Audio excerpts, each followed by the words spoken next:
a licensed therapist and a coach, and in this video I wanted to talk about perfectionism, or times when you can be really hard on yourself. Because if you're being hard on yourself, it's obviously not going to help you or the people around you. So, tip number one is something that you can do to help you is you can really try to foster and cultivate your creative juices. And you don't have to be creative, you don't have to be really good at drawing or art or anything like that to do this, but you can go online and look up virtual coloring. So there are virtual calming rooms where if you look them up, they have like sections where you can go to coloring books, and well, not really coloring books, but like coloring pages, where you can maybe get like a mandala or like different, shapes and outlines and stuff like that. And you can, and they have the option of coloring inside, coloring those like mandalas and things like that. So I really, really like them. And basically what you can do is you can go ahead and find that. It's free. And once you find them, you can go ahead and try to color on them, but only color outside of the lines. Like, make it look messy. Don't make it look perfect on purpose.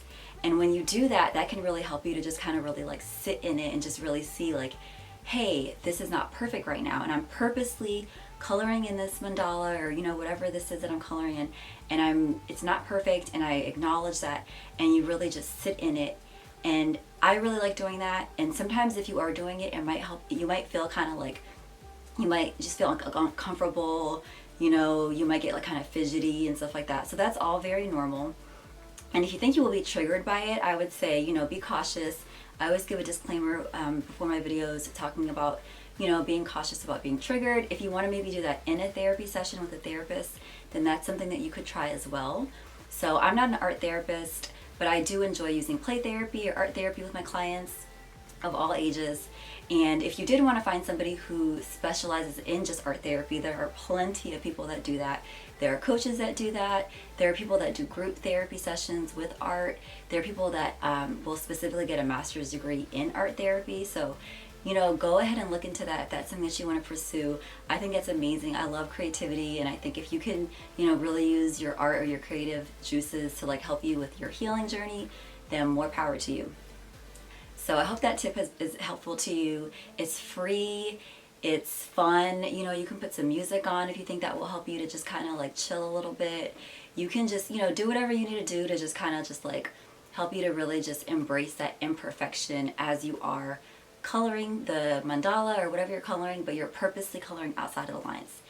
And I really hope that's helpful to you.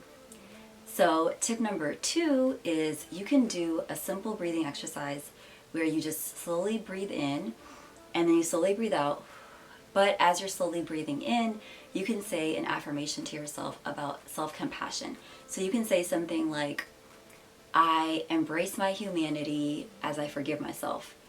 And then as you're breathing out, you can say something like, I breathe out imperfection. And you can just keep doing that. You can use different affirmations. It doesn't have to necessarily be about perfectionism. It can just be about like being, more empathetic to yourself, or maybe more empathetic to other people. So that's something that can help you. And then once again, if you think you'll be triggered, make sure you do that with the therapist, or, make sure you're very like cautious and aware, because we don't want anyone being triggered. So the next thing that you could do is you could do a meditation where you basically just connect with yourself, and you do this in a deeper way, where you can imagine yourself, sitting on a chair or sitting on the floor, wherever, and just imagine another version of yourself, your subconscious self, right in front of you. And when you imagine your subconscious self, you can just literally just envision yourself speaking life into yourself. So you can close your eyes and do this, you can open your eyes, it doesn't really matter. You could even just get a mirror, and just like look in the mirror. Or if you're not near a mirror, you can get, if your cell phone has the ability to take pictures, if you press the button where you're facing yourself, the camera is facing you, then you can use that as a mirror as well. And you can just look into your eyes, or if you're just imagining, you can close your eyes, just imagine yourself sitting in front of yourself and really just speaking life into yourself. Imagine yourself looking into your own eyes and really just saying those affirmations to yourself, really breathing life into yourself.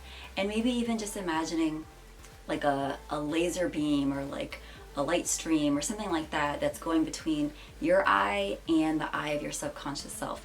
And really just like really trying to focus on speaking life into yourself and not being hard on yourself, not being a perfectionist, embracing your humanity, knowing that you're going to make mistakes, that, being perfect is like never gonna, it's just not an attainable goal.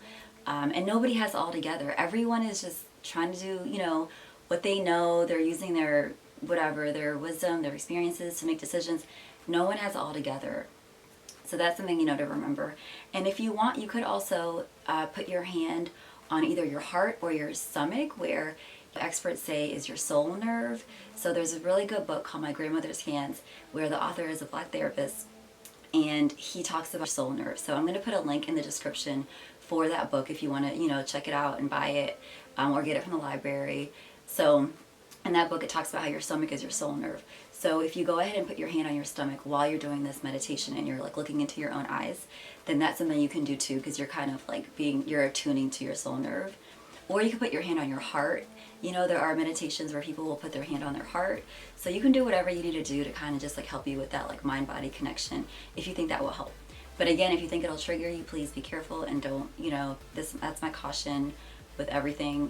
Be careful, make sure you're being wise about your decisions.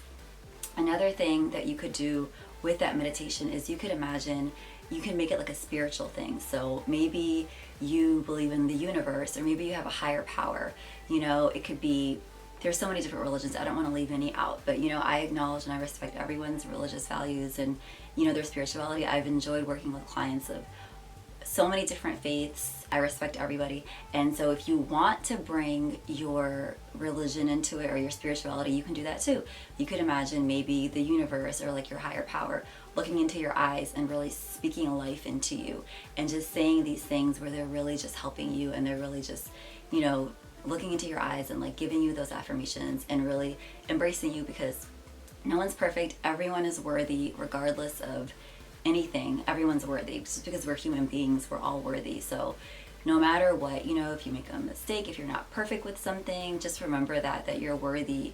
And the more worthy that you appreciate, the more you appreciate your own self-worth, the easier it is for you to really just let your light shine and really just be the best version of yourself.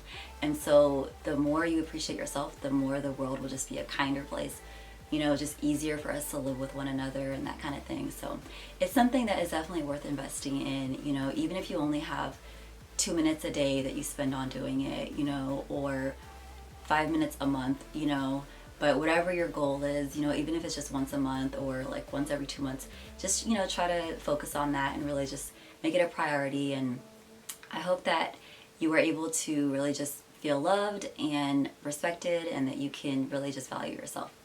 So I hope that this video has been helpful to you.